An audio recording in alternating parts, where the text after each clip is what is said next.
Welcome to the Work in Process podcast. Thank you so much for joining me again today on this episode.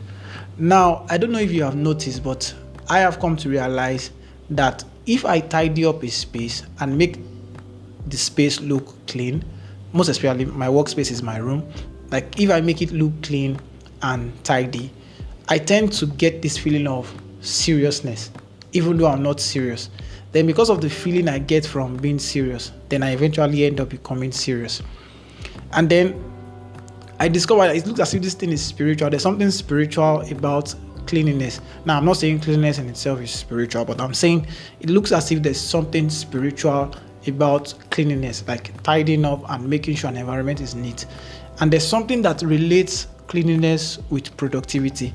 There's something that relates cleanliness with actually getting a lot done. Now, I'll give you some quotes by some notable figures about cleanliness, and then we journey from there. Benjamin Disraeli said, "Cleanliness and orderliness are not matters of instincts. They are matters of education, and like most great things, you must cultivate a taste for them." Now, notice that last phrase, you must cultivate a taste for them. It is not a matter of instincts. It's something you practice and cultivate a taste for. It doesn't come naturally. It doesn't come easily. Like I know some people enjoy cleaning, but for most people, cleaning is not easy. But once you want to develop yourself, like we've always talked about, you have to create an habit of being a clean person. Then you begin to become clean automatically once it becomes an habit, so it becomes less difficult. Susan said, "Cleanliness is a state of purity, clarity, and precision."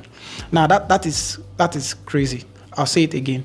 Cleanliness is a state of purity, clarity, and precision. You see those three words, Those three words actually, they are the combination of what it means to be a productive person. Like purity, clarity, and precision. So you clean up a space and then you feel pure, then there's clarity. You know what you want to do because there's nothing obstructing your view. There are no clutters anywhere. You can see directly. And then there's precision. You act directly. You know what you are doing. You know where you are aiming at. Now, John Wesley, very popular. There's an argument that this quote or this phrase is in the Bible or not. It's not in the Bible. It is John Wesley that said it. He said, "Cleanliness is indeed next to godliness." Now, if cleanliness is next to godliness, I don't know where you would rather want to be. I want to be next to godliness, So that means I have to be clean. I'm not saying this because I'm the neatest person or the most clean person you ever meet, but I'm really practicing cleanliness and I'm getting the reward from it, and it's becoming easy for me. At least for the past couple of years now, anytime I step into a space, I automatically want to arrange that space in such a way that it will become productive for me. If you remember, we talked about redesigning your environment. So I want to design the space, make that space look tidy, then clean it up so that I can be productive and effective in that space. You can't be productive in an unclean environment. So if you want to be productive, know this: in an unclean environment, it is impossible. You can't be productive in an unclean environment. It is good to redesign your environment, but it is of no use if you design your environment and your surrounding or your workspace is not clean. Now, there's this definition of cleanliness that says cleanliness is the state of keeping oneself or one's surrounding clean. I want you to know that if you would invest in cleanliness, like of your workspace, basically of your environment and your surrounding, that is the best place to start on your journey to productivity.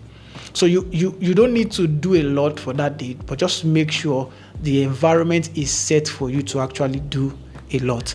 And that is when cleanliness comes in. So my workspace, most especially, is my room. I make sure the room is very clean. Then if you're living in a family setting, obviously make sure your living room is clean, your kitchen is clean. Just do the chores, basically.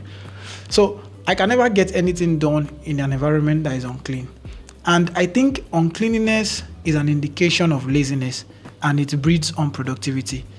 I'm not saying if you are dirty, you are lazy, but it's an indication that there's laziness lying somewhere in there.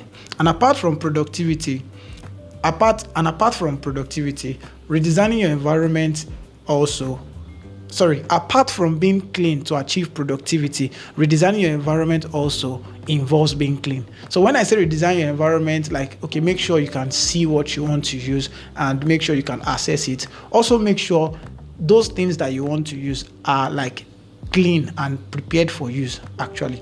So here are some importance of cleanliness. Cleanliness gives a fresh look to your surrounding. Now, when your surrounding has a fresh look, you naturally want to get to work.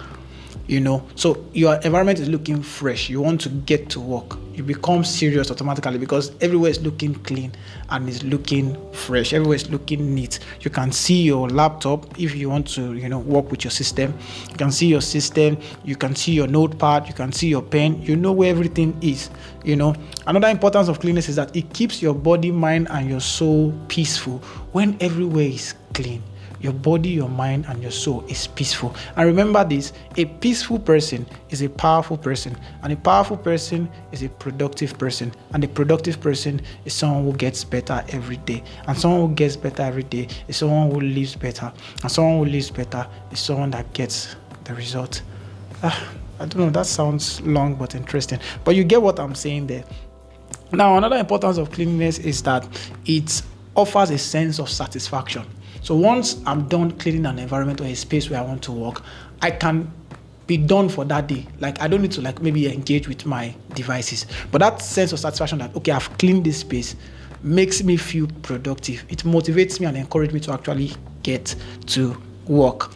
Now, people's expression towards you will change if you are a clean person. So people naturally wants to have you around. They want to treat you well. They want to be nice to you naturally, just because you are clean and because you are neat.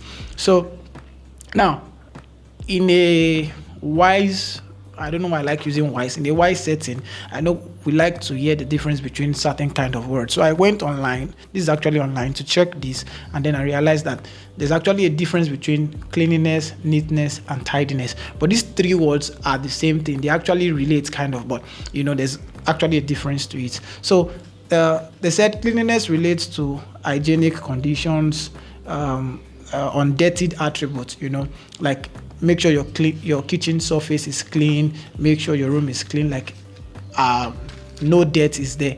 But neatness refers to orderliness in appearance and in organization. Then being tidy comes before cleanliness, and it just basically means taking neatness a step further. So being tidy simply means organized neatness.